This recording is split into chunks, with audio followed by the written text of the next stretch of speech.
சர்வஜனனி spoken English academy வழங்கும் free spoken English class day 3. போன வீடியோவில் நம்ம என்ன பார்த்தோம் அப்படின்னு சொன்னால் ப்ரொனவுன் அப்படின்னா என்னன்னு பார்த்தோம். இந்த வீடியோவில் நம்ம என்ன பார்க்க போகிறோம் அப்படின்னு சொன்னால் இங்கிலீஷில் சப்ஜெக்ட் அப்படின்னு ஒன்று நம்ம மீன் பண்ணுவோம். அப்படின்னா என்னன்னு பார்க்க போகிறோம். சப்ஜெக்ட் அப்படிங்கிறது ஒன்றுமே இல்லைங்க. ஒரு வாக்கியத்தில் யார் ஒருத்தர் ஒரு செயல் பண்ணுறாங்களோ அல்லது யாரை பற்றி நம்ம பேசுகிறோமோ அவங்கள தான் நம்ம சப்ஜெக்ட் அப்படின்னு சொல்லுவோம்.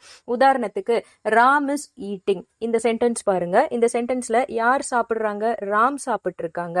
ஸோ இந்த இடத்துல யார் சப்ஜெக்ட்னா ராம் தான் சப்ஜெக்ட். ஏன்? சாப்பிடுதல் அப்படிங்கிற செயலை ராம் பண்றாங்க, அதனால ராம் தான் சப்ஜெக்ட்.